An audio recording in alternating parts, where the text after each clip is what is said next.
Davita wakatambao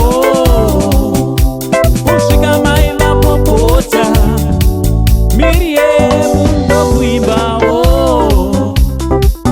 nenindoi social media mandinoswera ndichiona nyaya dzekufamba sei. Mazukuru ndine rimwe Facebook page randofarira randomboshanya handiti rinonzi Hatirare 263 handiti tinorilike futi Facebook page handiti hapana chakaipa vazukuru handiti so chiteerera kana wanga usati wasubscribe futi panapa chisubscribe, turn on your notification bell kuti pega patinouploada mavideos you'll be notified. Also handiti tinosubscribe kuSaindi Trending TV, link rachona ndariisa pafirst pinned comment handiti tinosubscribe ikoko. Zvinhu zvinge zvinotifambira zvakanaka ndeyedu iyoyo channel handiti vazukuru kana une zvaunoda kuti tinge tiri tinoitirana zvakafanana nekuadvertisana mabusiness ayo mukana wavhurika musha wakura handiti basa iro rakubatika zvakanaka, so unogona kutibata zvakare unotaura nevanogona kubatsira pafone number dzataisa panapa right.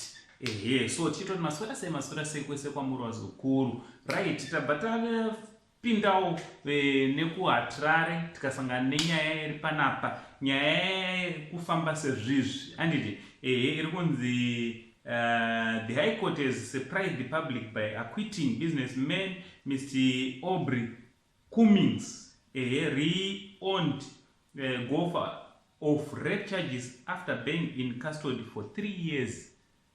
Pakaipa vazukuru. And the judgment came to pass at a High Court in Masvingo on Tuesday after he was incarcerated in 2017 on 2 counts of raping a minor niece. And he was sentenced to 15 years in prison by then regional magistrate Dambudzo Malunga at Masvingo Magistrate Court.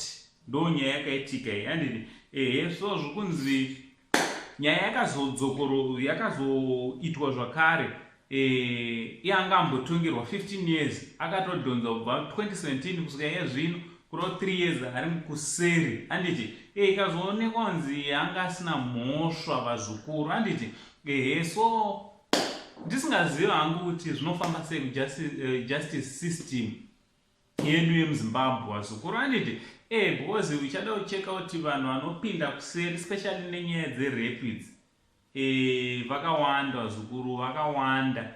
Nyaya dzakadai vanhu vakangofunga kuti munhu uyu tatomufungira, unogona kutoenda nekungofungirwa chete handiti especially dzerape kuda matare dzimhosva haadzitore so lightly handiti so zvinhu zvinorwadza zvikuru kuziva kuti munhu anogona kunogara kuseri asina mhosva uye atori nemhanza nekuti akabuda asati apedza kusevha 15 years. What about vamwe variko vanenge vasina voice, vamwe vanenge vasingazikanwe, anotongoenda otongoenderazvo handiti ndonyaya yandangondiyozokuzivisa vazukuru kuti musafunga kuti vanhu vamunosangana navo dzimwe dzenguva kuzvipatara vasungwa vanenge vangoenda chete nekuti vakapara mhosva.